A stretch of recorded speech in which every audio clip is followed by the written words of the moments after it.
في الصورة ده اسمه محمد من العجمي، تم الاعتداء عليه من التقوى، ولا يعرفوا الرحمة ولا يعرفوا أي حاجة. محمد اعتدوا عليه في العجمي في شارع المرور. محمد عنده 25 سنة. الاتنين دول كان في بينهم خلافات، الاتنين متهمين والمجني عليه كان في خلافات ما بينهم.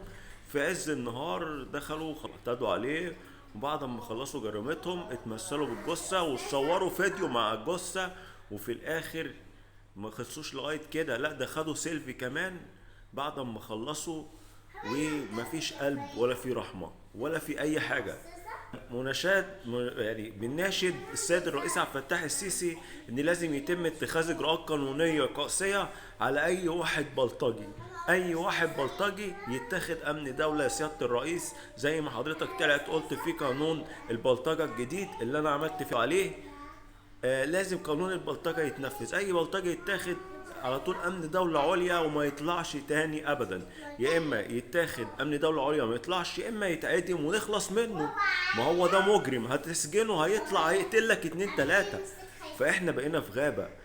كل يوم بنسمع جرائم قتل، كل يوم بنسمع جرائم اغتصاب، كل يوم بنسمع جرائم انتحار، كل يوم مفيش امان. الحكومة لازم تفوق.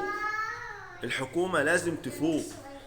السيد الرئيس عبد الفتاح السيسي نداء لحضرتك، لازم قانون البلطجه يتنفذ على اي مجرم. اي مجرم يتاخد امن دوله عليا ما يطلعش، يا اما يتعدم في ميدان عام.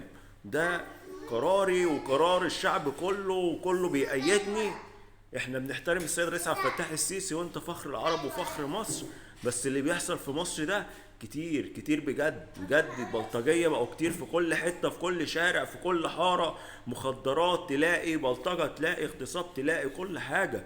فلازم الداخلية تمسك من ايد من حديد. اللي يتمسك ما يطلعش. مفيش حاجة اسمها يخرج بكفاءة لا يخرج في نفس اليوم، مفيش الكلام ده. اللي يتاخد بلطجة امن دولة عليا ما يطلعش تاني، مفيش استئناف. يتاخد امن دولة عليا ما يطلعش، اما يتعدم في ميدان عام. كله يأيدني. وكالعادة يا جماعة ما تنسوش تعملوا شير الفيديو ده عشان حق الناس دي لازم يرجع.